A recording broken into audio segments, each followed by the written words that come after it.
إلى حضرة النبي المصطفى صلى الله عليه وسلم ثم إلى أرواح آبائه وإخوانه من الأنبياء والمرسلين صلوات الله وسلامه عليه على آل كل وصحابته والقرابة وتابع التابعين على أرواح الفاتحة. أعوذ بالله من الشيطان. بسم الله الرحمن الرحيم. الحمد لله الرحمن الرحيم مالك يوم الدين إياك نعبد وإياك نستعين صراط الذين غير المغضوب عليهم ولا الضالين. بسم الله الرحمن الرحيم. السلام عليكم ورحمة الله وبركاته. الحمد لله الذي أرسل رسوله بالهدى ودين الحق ليظهره على الدين كله ولو كره المشركون. أشهد أن لا إله إلا الله وأشهد أن محمدا عبده ورسوله. وقال تعالى سبحانك لا علم لنا إلا ما علمتنا إنك أنت العليم الحكيم ولا حول ولا قوة إلا بالله العلي العظيم. رب اشرح لي صدري ويسر لي أمري واحلل عقدة من لساني يفقهوا قولي. اللهم نور بكتابك بصري واشرح به صدري واستعمل به بدني وأطلق به لساني قوي بجناني وأسرع به فهمي بحولك وقوتك فإنه لا حول ولا قوة إلا بالله العلي العظيم. ربي اشرح ربي يسر ولا تعسر ربي تمم بالخير وبعد. Alhamdulillah, summa alhamdulillah, syukur pada Allah Subhanahu wa ta'ala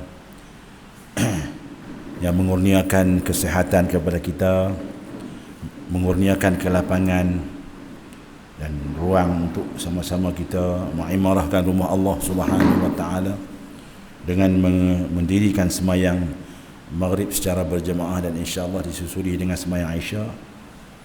Dan di antara maghrib Isya itu sama-sama kita mendengar sedikit penjelasan ataupun huraian daripada surah Yasin, sambungan bagi ayat yang ke-54, ayat yang bermaksud Allah Subhanahu wa ta'ala tidak menzalimi seseorang itu dan Allah akan membalasi mengikut apa yang pernah mereka kerjakan semasa di dunia dahulu. Ini cerita apa ni? Ini cerita suasana ataupun keadaan ketika mana manusia berada di mahsyar ataupun di padang mahsyar, di mana kata muallif rahimahullahu taala kita akan melalui 10 tempat. 10 tempat persoalan sebelum daripada kita akan pergi kepada mizan Allah Subhanahu wa taala. Mizan ni mana tempat timbangan. Siapa yang berjaya melepasi 10 tempat ini, dia akan pergi ke mizan. Di mizan itu apa, dia punya keputusan dia duduk di sana, duduk di timbangan itu. Jadi saya dah baca hari itu ni sampai kepada tempat kelima. Tapi saya ulang balik malam ni. Kita akan lalui ada 10 tempat yang kita akan lalui. Yang akan ditanya pertamanya iaitu tempat yang akan ditanya tentang sembahyang dan puasa kita. Yang keduanya akan ditanya seseorang berkaitan dengan nafsu, syahwat yang tidak baik yang berada dalam dirinya, yang mana dengan nafsu syahwat yang tidak baik itu menyebabkan dia melakukan makar kepada Allah Subhanahu wa taala. Dan kemudian dipindah kepada tempat yang ketiga, mereka akan ditanya dari hal hak ibu bapa mereka. Yang keempat ditanya mereka itu daripada hak anak isterinya. Yang malam ni sama yang keempat, iaitu hak anak isteri, betapa juga dikasih makan dan pakaian. Ini dari segi dari segi kepimpinan dia dalam rumah tangga. bagaimana dia mengemudi rumah tangga dia dia memimpin ahli keluarganya dari segi nafkah zahirnya dan batinnya. Orang nak kata zahir, batin. Apa dia batin? Orang kata batin tu nafsu dia tu lah, iaitu bagi jima', dia kata begitu. Sebenarnya itu tak tepat. Guru kita kata yang kata batin tu ialah ilmu. Tu dia. Kalau kita jima' itu seks itu sendiri masuk dalam zahir lagi. Dia tak masuk dalam batin. Tetapi orang memahami bila kita bagi nafkah zahir dan batin, zahir makan minum, batin tu ialah jima'. Bukan. Guru kita kata bukan begitu. Yang kata batin tu ialah bagi ilmu. Bagi pendidikan rohani, itu yang dikatakan nafkah batin. Ini yang disalah tafsirkan. Disalah faham pengertian batin yang sepatutnya diberi kepada anak isteri kita. Oleh kerana tidak memahami konsep hak batin inilah sebab kita tengok ramai yang terabai anak-anak dia, isteri dia terabai daripada hukum Allah Subhanahu Wa Taala sebab dia faham kata batin tu ialah jima'. Sekadar melahirkan anak semata-mata begitu, meramaikan, itu bukan masuk dalam batin, itu masuk dalam zahir, nafkah zahir lagi. Jadi itu akan ditanya isu di akhirat ni, di mahsyar itu akan ditanya. Adakah kita telah melaksanakan hak anak-anak dan isteri kita dari segi nafkah zahirnya iaitu apa dia, makanan dia, pakaian dia, tempat tinggal dia, perubatan dia, apa yang berkaitan dengan zahir, dan hak batin iaitu hak pendidikan memberi ilmu kepada dia. Jadi kita ni kalau kita ada ilmu, kita bagilah, kita ajarlah keluarga kita ajarlah anak isteri kita. Tapi kalau kita tak mampu, tak ada ilmu, kita tak erti nak bercakap, nak sampai tentang ilmu ni, maka kita izinkan mereka pergi belajar, ataupun kita bawa sama-sama anak isteri kita pergi belajar, pergi masjid, surau dan seumpamanya untuk sama-sama mendengar kuliah.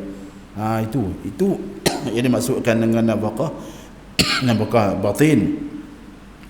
Supaya apa? Supaya menghilangkan sifat jahil yang membelenggu kehidupan keluarga. Berat ni kalau kita jahil ni, banyak benda yang kita tercuai, kita terlepas pandang. Itu yang orang yang ni banyak orang terlepas pandang benda macam ni. Sebab itulah dalam hukum, kalau isteri itu tak boleh keluar rumah tanpa izin suami. Tak boleh keluar rumah. Isteri tak boleh keluar rumah kecuali dalam perkara mengaji fardu ain. Mengaji boleh, dia tak minta izin tak apa. Kecuali kalau dia larang isteri dia keluar rumah, dia boleh mengajar. Dia larang isteri dia, masa isteri dia haram tak boleh keluar. Sebab suami dia boleh ajak.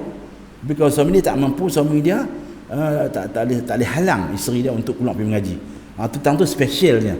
Begitu pentingnya pengajian itu, begitu penting. Walaupun suami tak izin, isteri boleh keluar pergi mengaji. Pada perkara fardu ain lah. Di pada fardu kifayah ni kena minta izin lah. Fardu kifayah ni makna kata dia tak tuntut kepada semua individu, semua orang.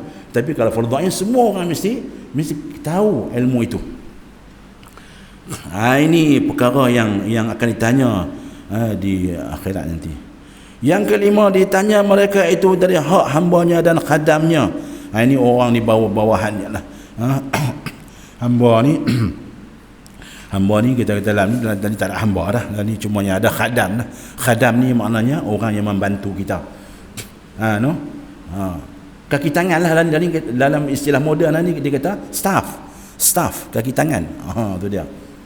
Kaki tangan kita itu juga akan ditanya. Jadi maknanya kalau dia seorang ketua jabatan,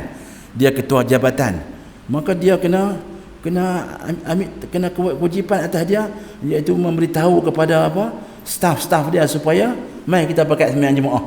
Macam tu. Kita tengok macam mana almarhum Tuan Guru ni Abdul Aziz dulu. Kita tengok ketika mana dia menjawab sebagai Menteri Besar Kelantan tahun 80-an dulu ni. 90-an sampai 92 kot. Kita tengok bagaimana dia mengepalai Masuk waktu zuhur sembahyang zuhur, masuk asar sembahyang zuhur, dia yang jadi imam, dia mengepalai, dia mengetuai, sedangkan dia ketua jabatan. Memang sangat molek lah, sangat comel lah contoh itu yang seharusnya diteladani oleh semua ketua-ketua jabatan. Sebenarnya macam tu. Tu dia. Mana orang-orang di bawahannya ini akan menuruti, akan mengikut arahan dia.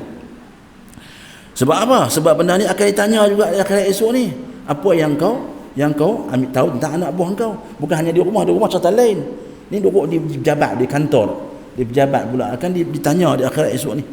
Kalau kita jadi seorang yang besar di satu jabatan. Tu dia. Dia kena ni. Dia kena apa? Dia kena pimpin. Kalau pun tak boleh pimpin dan kuliah, dia boleh pimpin semayang, zikir, alhamdulillah. Diperingatkan anak-anak buah dia mai pakai semayang. Jangan balik lagi sebelum kita semua semayang jemaah. Ditekankan dari segi apa? Dari segi semayang berjamaah. Kalau hari-hari macam ni, hari-hari duk semayang jemaah, benar-benar tu akan jadi satu budaya, jadi kebiasaan. Jadi balik rumah pun dia terbawa-bawa benda tu. Ini hasil daripada apa? Daripada kepimpinan bos dia tu. Akan ditanya yang keenam, iaitu mereka itu daripada hak orang kampung dekat rumahnya dan sekalian ahli dan kerabat.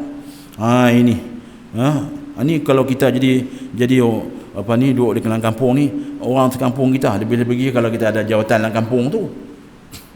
Macam baru ni lah kita tengok apa yang berlaku kepada saudara kita, kebakaran yang berlaku kepada saudara kita di kedai dia, kan. Nasib baiklah nyawa selamat, barang-barang harta semua rosak, kereta sebiji rosak, anak-anak semua selamat, alhamdulillah lah. Kalau nyawa juga tak selamat, amat malang lah.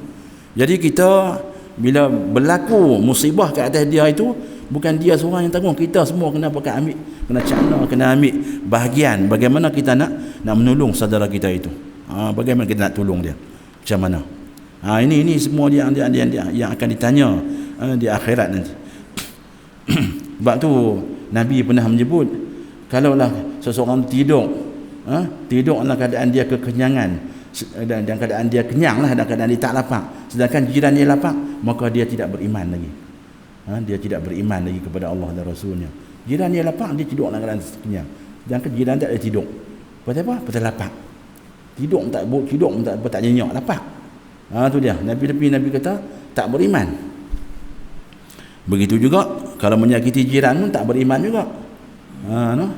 Kalau jiran kita terganggu dengan kerana perangai kita, itu juga tak beriman. Kita menyusah, buka radio kuat, boom, mengganggu dia, tak boleh tidur. Betul lah kita rumah kita, dia main-main tegur ni, yang bukan terang ingat dia tak happy lah, ni rumah aku. Bukan soal tu, hak jiran juga kena ambil, kena jaga, jangan bagi jiran tak selesa dengan kita. Itu semua akan ditanya. Dan sekalian ahli kerabat, adik-beradik kita semua ni, setiap kita ni kita ada adik-beradik, ada silaturahim yang kita kena duk kena ambil tahu jugalah. Adik-beradik kita ni macam mana keadaan dia, macam mana makan minum dia, macam mana kesihatan, kesakitan dia, kita kena ambil tahu lah. Pergilah ziarah dia, tak boleh pergi ziarah pun kita tanya abang lah, kita telefon lah kan, sebagainya. Ni benda-benda ni esok di akhirat Allah akan tanya. Allah akan tanya kepada kita. Yang ketujuh ditanya mereka itu, ni disebut, jadi tanya daripada mereka itu silaturahim dan ziarah kepada sanak saudara. Silaturahim yang dia akan tanya, silah ar-rahim. Silaturahim ni maknanya, yang guru kata silaturahim yang sebenarnya yang satu kita masih sezuriat, itu dipanggil silaturahim. Ialah secara amnya tu silaturahim lah, sebab kita daripada Adam. Tapi lebih spesifiknya tu, iaitulah yang kita mai seperut. Kita mai daripada tok dan wan satu. Dia mai daripada situ. Itu dipanggil silaturahim. Jadi mana yang kita tahu yang mai seperut dengan tok kita, tok wan kita tu, itu kita cuba carilah di balik kita tu. Kita hubungi. Hubungi balik mereka itu. Carilah. Dan ni mudah aja kita cari melalui Facebook. Kita boleh carilah. Melalui medium media masa ni kita boleh cari hari ni, boleh jejak kasih. Zaman teknologi yang canggih ini boleh cari. Dulu orang pakai TV dulu kan, dulu sebelum ada ni kita tengok jejak kasih dulu orang pakai TV. Lah ni dah ada kemudahan IT, macam-macam. Boleh cari, boleh jejak. Tu dia. Hatta sampai orang kata 30 tahun, 40 tahun dia jumpa saudara dia tu tak Islam. Dia ni Islam sebab apa? Sebab ni orang Melayu ambil dia belah. Ambil orang perempuan dia belah Islam, yang abang tu tak Islam. Boleh jumpa balik. Ni boleh jumpa balik. Dah 40 tahun dah, 50 tahun boleh jumpa balik. Masya-Allah. Itu silaturahim. Walaupun dia bukan Islam, tapi kita masih lagi boleh menghubungi dia. Tak menjadi kesalahan. Mana tahu, mudah-mudahan dengan kita menghubungi itu menyebabkan dia tertarik kepada Islam. Kebaikan kita itu boleh menarik dia kepada Islam. Jangan kita menjauhi dia. Bila-bila lagi lah mak bapak kita.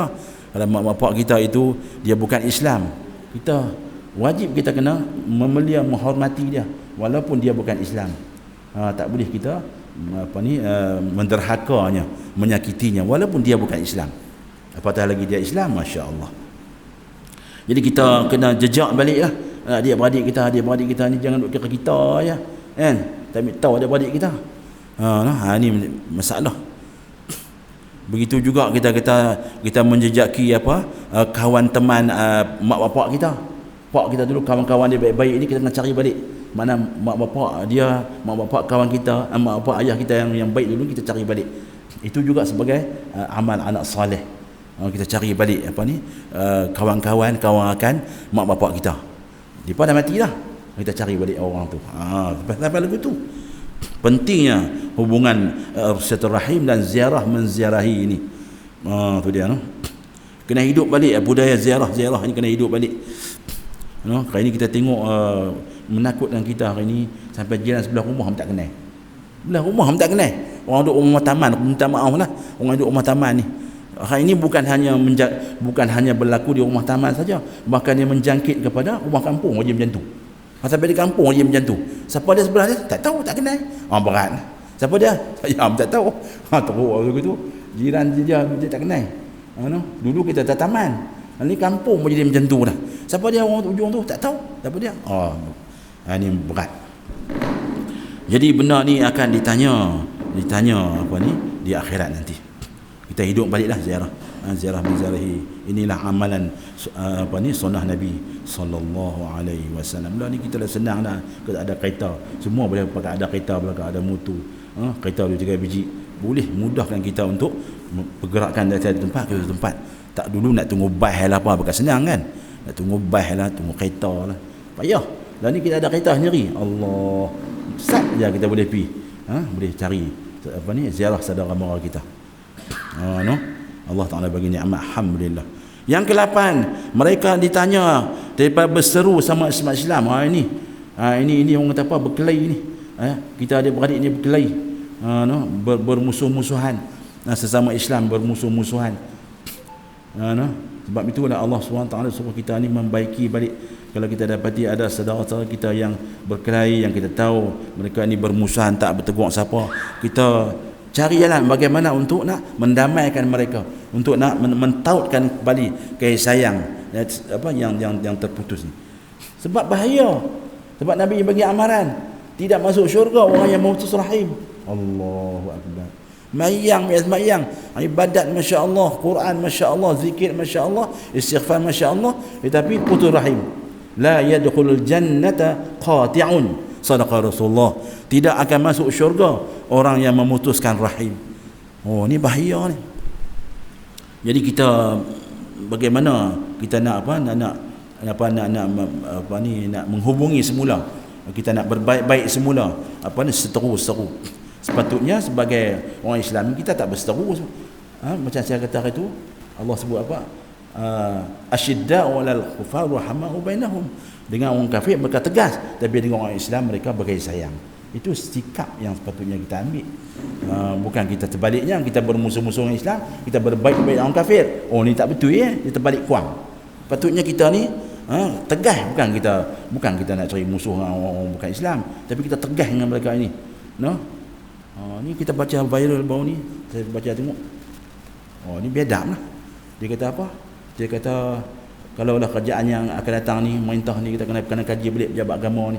Patutnya pejabat agama ni kena buang bang. Pejabat agama ni. Ni dia kata Jumaat ni pernah mansuh bang. Dia kata mengganggu lalu lintas. Ni apa punya statement? Ni bahaya ni. Kalau betul lah macam tu kenyataan, ni memang biadab lah. Tak boleh kita ada raja kan, kita ada kita ada perlembagaan dah sebut Islam agama rasmi, agama ni bebas untuk mengamalkan, tapi dia larang mengembangkan. Dah jelas dah dalam perlembagaan kan, tapi mereka nampak boleh sentuh tentang benda-benda agama ni. Ini kita kena asyidda wa alal kufar, kena tegas dengan orang-orang kafir ini, ruhama'u bainahum, sedangkan dengan orang Islam kita berlembut, berkasih sayang dengan orang Islam. Ini benda-benda ni akan ditanya di akhirat nanti. Tuan-tuan dan puan yang dikasihi Allah Subhanahu wa taala. Yang kesembilan, akan ditanya mereka itu tentang amal ma'ruf nahi munkar. Tu dia. Amal ma'ruf. Kita sebagai komuniti, sebagai masyarakat ini kita sama-sama memerangi kemungkaran yang kita tahu apa kata Nabi sallallahu alaihi wasallam, man ra'a minkum munkaran falyughayyirhu biyadihi fa in lam yastati' fa bilisanihi fa in lam yastati' fa biqalbihi wa dhalika adhaful iman. Siapa di kalangan kamu yang melihat sesuatu kemungkaran yang berlaku di tempat kamu itu, kata Nabi, hendaklah diubah dengan tangan dia. Dengan tangan. Maksud dengan tangan ni, ulama takwil tangan tu makna kuasa. Kuasa yang ada kepada kita ni. Apa yang tindakan yang boleh kita ambil untuk kita nak benteras mungkar ataupun kejahatan yang berlaku dalam tempat kita. Bagaimana kita nak hapuskan? Kita nak kekang, nak sekat. Bagi orang yang ada kuasa lah. Kalau tak ada kuasa nak buat macam mana? EJK ni ada kuasa lah. EJK kampung, EJK masjid, apa semua ni semua ada kuasa. Bahkan pejabat agama pun dia membagi lesen pula dia bagi kebenaran untuk tangkap orang kan. Kalau di Penang tu dia bagi kat masjid ni, dia bagi 2 orang.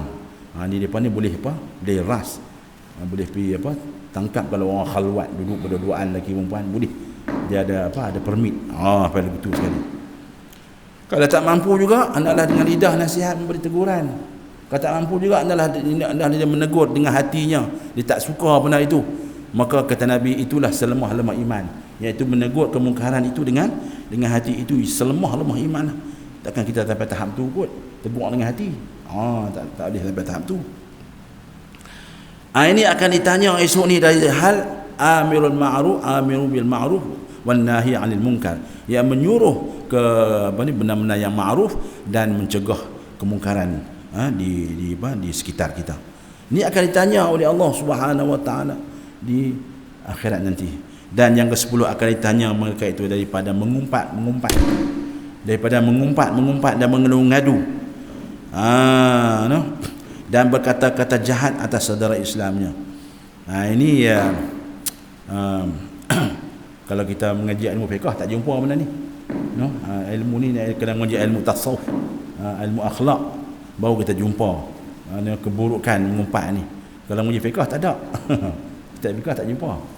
Mengaji kita tasawuf pun ada tentang bab bab lidah, kebinasaan lidah. Berapa puluh jenis kebinasaan lidah. Di antaranya ialah ghibah, iaitu menyebut keburukan saudaranya. Tu dia. Kita ni memang hari-hari kita bercakap ni kadang-kadang tak lepas daripada kita ni memperkatakan keburukan saudara kita. Tapi kita kena ada ilmu juga. Apakah boleh kita ni memperkatakan keburukan saudara kita? Boleh tak? Tengoklah disiplin ilmu macam mana. Macam mana kita boleh menyebut keburukan saudara kita? Kita tengok disiplin ilmu macam mana. Boleh, dia kata. Kalau benar tu memang keburukan yang betul-betul terjadi yang sebenar, boleh kita boleh kita sebut benda tu. Tapi kalau benda tu tak ada, janganlah. Itu yang dipanggil ghibah atau mengumpat yang diharam, yang dilarang oleh Nabi, oleh Allah Subhanahu wa taala. Seperti benda Allah sebut apakah kamu suka makan daging saudara kamu yang telah mati? Fakarihtumu, tentu kamu tidak suka. Jadi Allah Taala mengumpamakan, Allah mengibaratkan orang yang memperkatakan keburukan saudaranya itu seperti mana dia makan daging saudara dia yang telah mati. Ni dia mamah mayat tu. Gamak ke Tuhan kata boleh buat? Tu lah tak gamak. Nampak begitulah. Jadi mana lidah kita ni Di mana kita nak kena ada ilmu jugalah dalam kita nak mengatakan keburukan saudara kita, kena ada ilmu. Jangan hentam sempurna, hentam kromo aja. Mencakap ya tak boleh. No. Silap benar habis amalan kita habis amalan kita. Dengan sebab kita sebut cerita tentang keburukan saudara kita. Kita lupa keburukan yang ada pada diri kita. Mengadu-ngadu, mengadu ni orang kata apa? Dia nak jadi batu api, nak bagi orang berkelahi, dia panggil adu domba, kan? Apa dia jadi batu api. Berkata jahat sesama saudaranya. Jadi inilah 10 perkara yang akan ditanya pada hari kiamat nanti. Maka kata mu'allif, maka seorang tiada memperbuat kejahatan yang tersebut itu di dalam dunia dan memelihara ia sekalian hak yang tersebut itu melalui ia akan tempat yang 10 itu. Maknanya mesti lalu 4 persoalan, 10 soalan ini. Umpamanya satu saat ketika itu, maka seorang yang tiada memeliharakan ia sekalian hak yang tersebut itu, kalau dia tak jagalah 10 hak tadi ni yang akan ditanya ini, berhenti ia kadar 1000 tahun. 1000 tahun, dan kemudian pada 1000 tahun, kemudian daripada itu, yakni kemudian daripada 1000 tahun itu, dihalau mereka itu kepada tempat dijatuhkan surat amal mereka itu, dan berhenti di sana 1000 tahun pula. Tu dia. Tadi ni, dia apa ni? Dia sebelum dia apa? Sebelum dia nak pi ke tempat nak terima suratan amalan ni, tang tu saja duduk 1000 tahun. Tu dia. 1000 tahun. Ni selepas pada 10 soalan ni 1000 tahun pula. Lepas 1000 tahun tu semuanya dihalau pergi satu tempat. Tempat ni untuk apa? Tempat ni nak terima suratan amalan. Nak terima keputusan. Berapa lama? 1000 tahun pula. Tu dia. Ni sebut ribu ni, ribu dunia kan? Tak, ribu akhirat. Ni bukan ribu dunia. 1000 di akhirat. Nabi mengumpamakan, Al-Quran bersebut 1000 tahun dunia ni sehari di akhirat. 1000 tahun dunia ni bersamaan dengan sehari di akhirat. Kalau 1000 tahun di akhirat, kira tengoklah. Allah punya lama. Tu dia. Jadi ini satu siksaan juga sebenarnya. Lepas tu tunggu ni, tunggu nak terima apa? Ni suratan amalan kita, cacatan amalan kita yang kita hidup di dunia tu. Tunggu tu pula berapa lama? 1000 tahun pula. Ya Allah ya Rabbi, lamanya. Dia tunggu tu pula. Tu dia 1000 tahun. Maka dikasih malaikat surat amal mereka, baru dia bagi suratan amalan itu. Macam mana suratan amalan itu? Macam mana keadaan dia? Setengahnya daripada sebelah kanan mereka itu. Alhamdulillah, dia dapat kitab amalan dia daripada tangan kanan. Ni tangan kanan. Sebab itulah kalau kita ambil ayat sembahyang, sunat kita baca doa, Allahumma a'ti kitabi biyamini, Allahumma a'tini kitabi biyamini, ya Allah berilah suratan amalan dengan tangan kananku. Tu dia. Minta lagu tu. Ni kita ambil ayat sembahyang tu, bukan saja ambil ayat sembahyang tu. Minta, ya Allah ya Tuhanku, bagilah suratan amalan daripada sebelah tangan kanan, ya Allah. Tangan kiri pula, ya Allah ya Tuhanku, basuh tangan kiri ni. Janganlah bagi suratan amalan daripada tangan kiri ataupun belakang. Allah wala'iyadzubillah. Tu dia. Itu situasi ataupun keadaan ketika mana menerima amalan. Ni hak dapat suratan amalan sebelah kanan ni bersangat putih cahayanya, ya Allah. Dan kasih surat amal mereka itu setengahnya daripada sebelah kiri. Hak yang malang ni mai bagi belah kiri. Allah, bila belah kiri macam mana?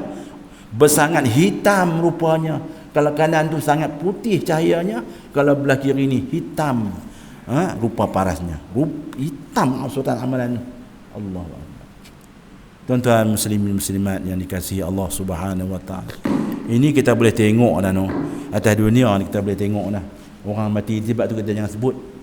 Kita berdisiplin, kita mengaji. Ada cerita dah. Husnul khatimah ni dah ada cerita. Orang mati ni kita duduk atas dunia kita boleh nampak dah. Bukan kita hukum dah, tapi berdasarkan ilmu yang kita mengaji. Bagaimana kita nak kenal orang yang husnul khatimah? Kita boleh tengok wajah dah, kita boleh tahu dah. Bagaimana seri jernih ke keruh dah, boleh tengok dah. Boleh nampak dah. Tapi jangan cerita kat orang lah. Jangan cerita kat orang. Kita tahu saja Allah kita. Kalau nampak seri wajah dia tu berseri-seri, nampak bersinak-sinak, ya Allah, alhamdulillah. Mintalah aku macam dia ya Allah. Tapi kalau nampak muka dia nampak berkerut, nampak menakutkan, ya Allah lindungilah aku ya Allah, jangan jadi macam tu. Tapi jangan cerita kat orang lah, kita saja. Tu dia no. Boleh nampak lah. Atas dunia ni Allah ada perlihatkan kepada kita tanda-tanda husnul khatimah ke atau su'ul khatimah. Bila orang itu dapat husnul khatimah semasa mati atas dunia ni, itulah tanda dia dapat kitab daripada amalkan kanan insya-Allah. Tapi kalau nampak dah berkerut wajah dia, berat dah tu. No? Itu. Dia ada kaitan sebenarnya mana tu. Dia ada kaitan dengan akhirat. Hitam suratan amalan, dan dikasih surat amal mereka itu setengahnya daripada belakang. Mengikut belakang pun ada juga. Mengikut belakang ni. Wal'iyadzu billah. Kemudian dengarlah suara daripada Tuhan, daripada Allah Subhanahu wa taala. Allah kata apa? A'udzubillahi minasyaitonir rajim. Iqra' kitabaka kafa binafsika al-yawma 'alaika hasiba. Sadaqallahul azim. Allah kata pada ketika itu, kita dengar Allah berfirman. Apa kata Allah? Iqra' kitabaka, bacalah suratan amalanmu, kata Allah. Kafa binafsika, memandailah dengan dirimu, al-yawm, pada hari ini, 'alaika hasiba, sebagai satu perhitungan. Apa yang kita dapat esok ni, Allah kata apa yang dapat tu, hatulah habuan kita. Tu dia, hatulah habuan kita. Yakni tiada berhajat dikira-kira lagi amal seorang itu, kerana sudah sempurna kira-kiranya dalam surat itu. Maka mendapat mereka itu dalam surat itu tiap-tiap amal yang diperbuat mereka itu dalam dunia, daripada amal kebajikan dan kejahatan. Jadi dah digambarkan dalam apa? Dalam suratan itu, amal kebaikan kita, amal kejahatan semasa hidup atas dunia ni. Sebab itulah semasa kita hidup atas dunia ni, kita jangan buang masa. Saya dapat satu maklumat info tentang apa yang patut kita buat tiap-tiap hari. Ada 4 benda yang patut kita buat 4 hari. Tiap-tiap hari kita kena ada benda ni. 4 benda. Pertamanya dia kata kita kena tambah ilmu. Hari-hari kena tambah ilmu. Ini kata ulama. Hari-hari kena tambah ilmu. 4 benda kita kena buat. Yang keduanya, kita kena beribadat kepada Allah Subhanahu wa taala, beribadat. Hari-hari kita beribadat kepada Allah. Pergi masjid, sembahyang jemaah. Hari-hari. Ada masa pergi sembahyang zuhur jemaah, ada masa pergi sembahyang asar jemaah, ada masa pergi maghrib sembahyang jemaah dan mengaji. Kebetulan lah sinonim mengaji dengan waktu maghrib. Ada masa tunggu saat masuk Isya sembahyang pula jemaah. Beribadat. 2 benda yang kita buat. Yang ketiga apa dia? Yang ketiga, kita kena buat kerja. Kita kena buat kerja. Buatlah kerja apa, asalkan benda tu halal. Kita, sebab kita hidup ni kita nak makan, kita nak pakai, kita nak bayar tu, nak bayar ni, kita kena kerja. Tak? Nak pergi motong ke, buat bendang ke, pergi hutan ke, apa sajalah. Asalkan pekerjaan kita itu tidak bercampur maksiat. Tu dia. Ada juga orang buat kerja tapi kerja maksiat, pergi mencuri lah, menipu lah, untuk mendapatkan apa, wang dan sebagainya. Ini wal'iyadzubillah. 3 lah kan. Yang keempat iaitu kita ni hendaklah berkhidmat. Berkhidmat. Khidmat ni apa dia? Iaitu sukarela. Lebih-lebih lagi kita khidmat kepada rumah Allah Subhanahu wa taala ini. Kita tahu rumah ni, rumah Allah Taala ni, rumah kita bersama. Bukan hanya membersih rumah Allah Ta'ala ni hanya letak batuk siap semata-mata. Tok Noja, kita dah faham macam tu kan. Rumah ni ada tok siap dah. Tok siap. Tak. Kalau kita juga ada kelebihan, tak salah kita mai tolong bantu sama. Kan? Sebab ni rumah Allah Subhanahu Wa Ta'ala. Ada masa, ada ruang kita berkhidmat. Ataupun kita khidmat kepada tok-tok guru, orang soleh, orang baik-baik. Kita berkhidmat. Bagi apa? Bagi khidmat. Kalau dulu kita tengok ni, orang di pondok-pondok ni, anak murid dia khidmat kat tok guru dia. No, dia khidmat tok guru macam mana orang dulu lah. Cari kayu api, mai masuk lautan cari kayu api. Lepas tu apa? Angkut ayak bubuh dalam guri, bulan tempayan tak. Dulu ni nak naik ke surau masjid kena basuh kaki. Sebab dulu ni bukan macam lah ni, orang tanah lecah. Kita ingat lagi ni doktor no. Dulu kita budak tu, lecah. Jalan tanah lecah, kelebuk saja-saja. No, ni Bang Bidi no. Kan? Kan? Jadi nak naik atas surau masjid mana no? Basuh kaki dululah. No Datuk betul kan? Dulu ni orang kita, tapi kita dan tengok lagi tu. Ni tak ni baru aja ni. Jadi kita khidmat no kat no. Kita khidmat. Tu dia. Kita lap, kita gabih buang serawang surau apa semua. Tolong masak rumah tok guru. Tu perempuan saya dia mengaji pondok juga. Dia kata, sat lagi ni, lepas lohak lagi mai tolong sat bersih ikan ni. Mai potong ayam, potong daging ni Pak Lang hang nak balik ni daripada India. Pak Lang nak balik India, Pak Lang. Ni depa nak buat apa ni Pak Lang nak balik nak bagi makan besar. Pakat tu dia. Semayung pi rumah tok guru, pi rumah mak guru, pi bantu. Dia panggil khidmat. Tu dia khidmat. Jadi kita kena bagi ada 4 benda ni dalam kehidupan seharian kita. Kalau kita ada 4 benda di dalam seharian kehidupan kita, alhamdulillah berjayalah kita.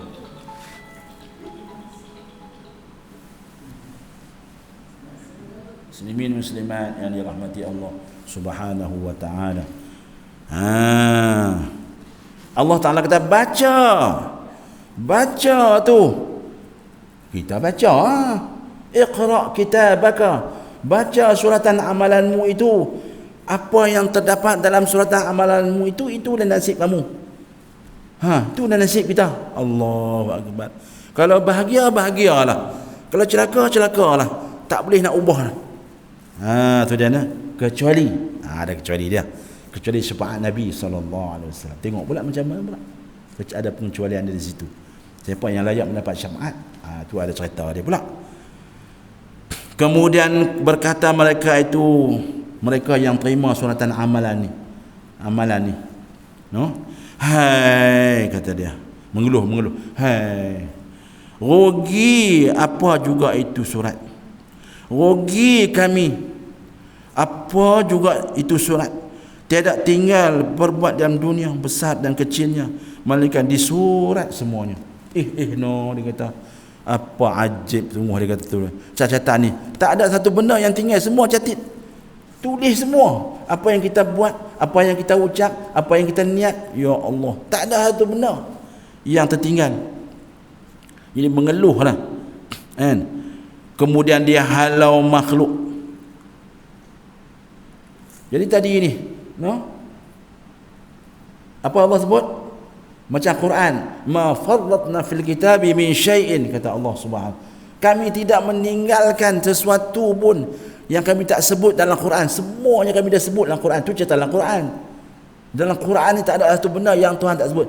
Tak ada siapa nak boleh komen, nak mencela kata Quran ni ada kekurangan, ketinggalan. Islam ni ada tertinggal, tak cerita. Ada semua.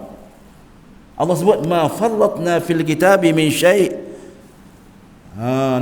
Quran ni tidak tertinggal sesuatu catatan, tulisan, suatu maklumat, melainkan semua ada Allah terang dalam Quran. Cuma kita tak jumpa. Kita tak jumpa, kita tak ngaji.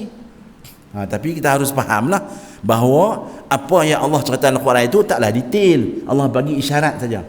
Kalau detail jenuh Al-Quran. 6,000 tak nak baca. Kalau Allah detailkan lagi, ya Allah, lagi dahsyatlah. Jadi dia main ibarat-ibarat, dia main isyarat saja. Tapi semua ada. Begitu juga lah dengan amalan kita ini, suratan amalan yang kita buat ini pun tak ada satu pun yang tertinggal. Semua dia tulis. Masya Allah, semuanya dia tulis. Kemudian dihalau makhluk kepada timbang. Dah dapat result tadi ni, amalan itu dihalau kepada timbang. Timbang ni mizan lah, mizan. Ini mizan ni termasuk dalam benda ghaib, benda sam'iyat dalam ilmu tauhid yang wajib kita kena percaya. Mizan, jadi timbangan. Maka berhimpun mereka itu di sana adalah tempat timbangnya itu, dan tempat timbang tu mizan duduk tak mana? Duduk di hadapan Ar-Arash Ar-Rahman. Mizan tu di Arash Ar-Rahman, duduk di Arash, dekat dengan Arash Allah Subhanahu wa taala. Maka berdiri kepada daun timbangnya. Ni mizan itu ada malaikat yang berdiri dekat dia. Nah, siapa malaikat tu? Yang berdiri sebelah kanan malaikat Ridwan. Yang berdiri sebelah mizan tu ialah malaikat Ridwan yang memegang syurga, dan berdiri pada sebelah kiri timbangnya itu siapa dia? Malaikat Zabaniyah. Bersama-samanya itu apa dia? Bersama-sama beberapa malaikat membawa mereka tu rantai dan belenggu. Tu dia. Bawa siap dah rantai. Bawa dah alat-alat nak seksa ni, bawa dah. Ni duduk kat mizan ni, Masya Allah. Malaikat Ridwan duduk sebelah kanan timbangan, malaikat Zabaniyah duduk belah kiri dengan dibantu oleh malaikat-malaikat yang bawa dengan peralatan-peralatan nak seksa ni, orang yang kena seksa. Allahu akbar. Allahumma salli ala sayyidina Muhammad. Dan tiap-tiap manusia memikul dosa, memikul mereka itu dosa atau pahala. Berdiri mereka itu pada timbangnya. Pakat berdiri duk timbang. Tu dia. Timbang ni, timbang. Apa tadi? Dalam surah apa tu tadi saya baca tadi ni?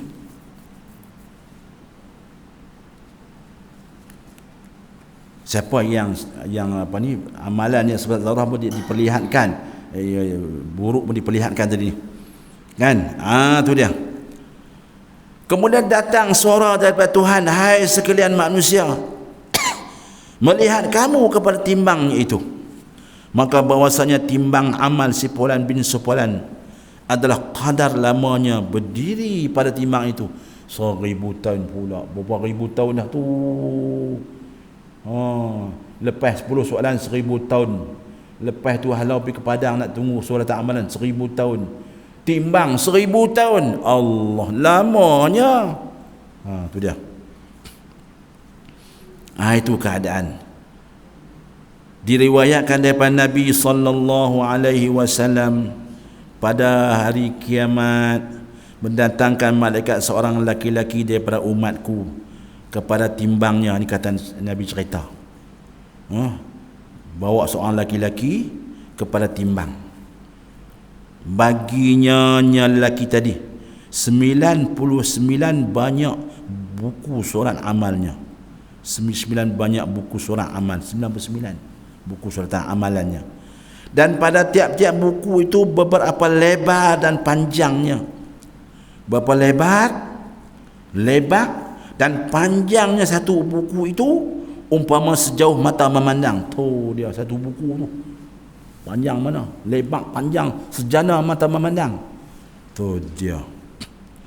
Semuanya di dalamnya dalam buku itu tersebut amalnya yang jahat. Tu cerita amal-amal keburukan. Kemudian berfirman Tuhan baginya, hai hambaku. Tuhan pun tanya, pasal dia terkejut. Dia tengok catatan dalam buku amalan, dia terkejut. Terkejut. Dia macam, betul kan ni? Macam tu. Tuhan kata apa? Hai hambaku, adakah engkau mungkir? Hang tak boleh percaya ke dengan sesuatu yang tersurat dalam buku amal engkau? Atau tersalah malaikat yang menyurat akan engkau? Atau malaikat silap tulis ke gina ke? Hang tak puas hati ke? Macam tu lah soalannya. Tuhan tanya, tak puas hati ke? Tak percaya ke? Kan malaikat silap tulis.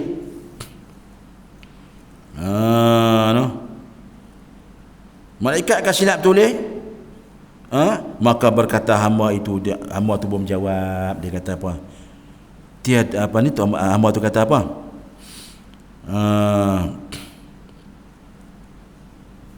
Maka berkata hamba itu, tiada aku engkar ya Tuhan, aku percaya. Hamba kata aku percaya. Apa yang tulis semua ni aku percaya. Buruk aku percaya. Baik aku percaya. Apa yang tulis dalam buku ni semuanya aku percaya. Tak ada berlaku apa? Kezaliman, tak ada. Tiap-tiap sesuatu yang tersebut padanya. Sebenarnya kata hamba tadi, aku perbuat dalam dunia. Semuanya yang tulis, ada tulis dalam buku seratan amalan lebar panjang sejenak mata menang tu, hak tu semualah aku punya apa? Aktiviti aku masa di dunia tu ni. Dia mengaku depan Tuhan. Dan Tuhan tanya tadi, tak percaya ke? Kan malaikat sudah silap sudah ke? Tak percaya. Kemudian firman Allah Taala, hai hambaku. Lalu Allah Taala pun kata, hai hambaku, bagi engkau padaku amal kebajikan. Engkau bila kau kata macam tu amal kebajikan dah. Allah kata, dia kira amal kebaikan dah tu. Pengakuan itu. Dan bermula aku tidak menzalim engkau.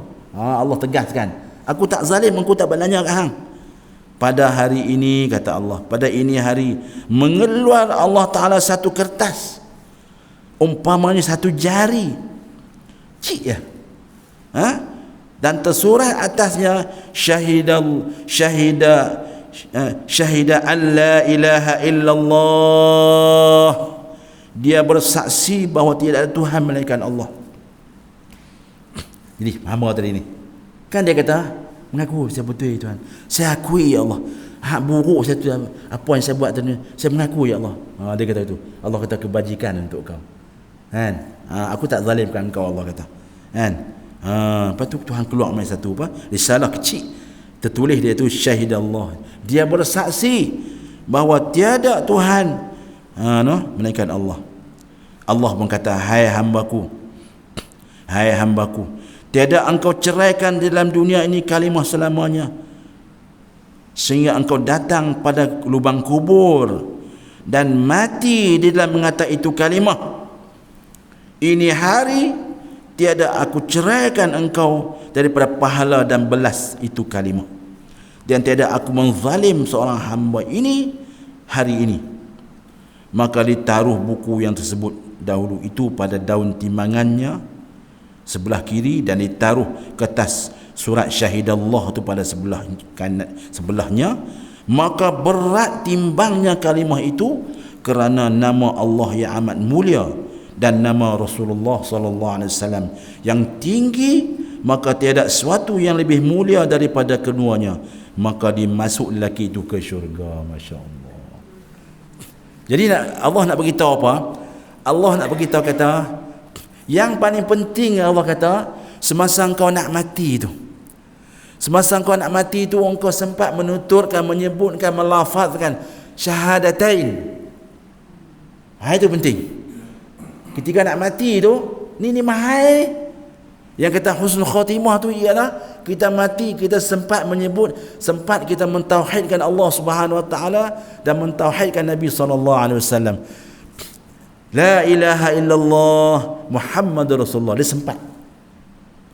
sempat menyebut begitu. Itulah yang apa, yang membantu dia, yang mensyafaat dia. Sepatutnya dia masuk neraka, tapi dengan sebab kalimah yang dia tuturkan sebelum roh dia dicabut oleh malaikat Israel ketika itu, itulah yang mensyafaatkan dia, yang Allah kata kan engkau ke syurga. Timbang dengan amalan dia, dengan tu berat lagi ni syahidah, hak dia kata la ilaha illallah tadi. Bila kata berat hak baik ni masuk syurga. Tu cerita dia. Muslimin muslimat yang dirahmati Allah Subhanahu wa taala. Jadi insya-Allah kita dekat tu dulu. InsyaAllah kita akan sambung. Ada lagi dia punya apa, tafsiran ayat yang ke-54 ni, panjang dia punya tafsiran ayat 54 ni. Kita tengok Allah Ta'ala kata, hari ini tidak ada siapa pun yang dinanyakan. Allah Ta'ala tidak menanyakan siapa-siapa pun hari ini. Tu Allah sebut ayat tu. Ni huraian dia. Jadi maknanya itulah situasi ataupun keadaan kita ketika mana kita berada di padang mahsyar nanti. Jadi kita berdoalah kepada Allah Subhanahu wa taala Mana tahu balik malam ni kita mati. No, supaya kita mati dalam keadaan husnul khatimah. Apa itu husnul khatimah? Iaitu mati yang terbaik. Apa itu mati yang terbaik? Iaitu mati dia mampu menyebut, dia melafaz la ilaha illallah Muhammadur Rasulullah. Tak disebut dengan lidah, sebut dengan hati. Tak disebut dengan hati, isyarat dengan mata. Sebab ada sahabat Nabi, dia mengisyaratkan dengan mata. Sebab lidah dia tak disebut, dia isyarat dengan mata. Nabi tengok, Nabi senyum. Sahabat tanya, kenapa ya Rasulullah engkau senyum bila kau tengok mata dia tengok ke atas? Nabi kata, aku senyum kerana dia mati dalam husnul khatimah. Bila dia tengok ke atas, makna dia bersyahadah kepada Allah Subhanahu wa ta'ala. Tengok atas ni makna Allah di atas. Gitu. La ilaha illallah Muhammadur Rasulullah. Itu yang terpenting dalam kehidupan kita. Jadi makna ending, kesudahan kehidupan kita itu yang paling penting sebenarnya berbanding awalan. Ini yang paling penting, no? Itu yang kita minta kepada Allah. Doalah Rabbana khtim ajalana bihusnil khatimah wa la takhtim ajalana bisu'il khatimah. Ya Allah, sudahilah akhirah kematian kami ini dengan husnul khatimah. Jangan akhirkan kematian kami dengan su'ul khatimah. Doa selalu ni Nabi ajak kita. Mudah-mudahan Allah perkenankan doa kita. Allahu ta'ala a'la wa a'lam. A'udzu billahi minasyaitonir rajim. Bismillahirrahmanirrahim. Alhamdulillahi rabbil alamin wassalatu wassalamu ala asyrafil mursalin wa ala alihi wa sahbihi ajma'in. Allahumma inna na'udzubika min 'ilmin la yanfa'. Ya Allah, kami minta lindung daripada ilmu yang tidak berfaedah, wa qalbin la yakhsha, hati yang tidak boleh khusyuk, wa nafsin la tashba', nafsu yang tidak pernah merasa cukup, memadai, dan wa min da'watin la yustajabu lahu wa minha ila arba', dan doa yang tidak diangkat dan tidak diperkenankan di sisi Allah, dan daripada 4 golongan itu. Allahumma ja'al jam'ana hadza jam'an marhuma wa tafarruqana ba'da tafarruqan ma'suma.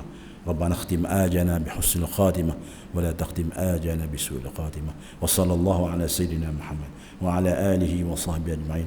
Alhamdulillahirabbil alamin. Saya sudahi dengan ampun maaf yang benar daripada Allah, kelemahan itu di saya sendiri. Aqulu qawli hadza, astaghfirullah li wa lakum, wa billahi taufiq wal hidayah. Assalamu alaikum warahmatullahi wabarakatuh. Surah Al-'Asr. Bismillahirrahmanirrahim. Wal 'asr innal insana lafi khusr illa alladhina amanu wa 'amilus solihat wa tawasaw bil haqq wa tawasaw bis sabr.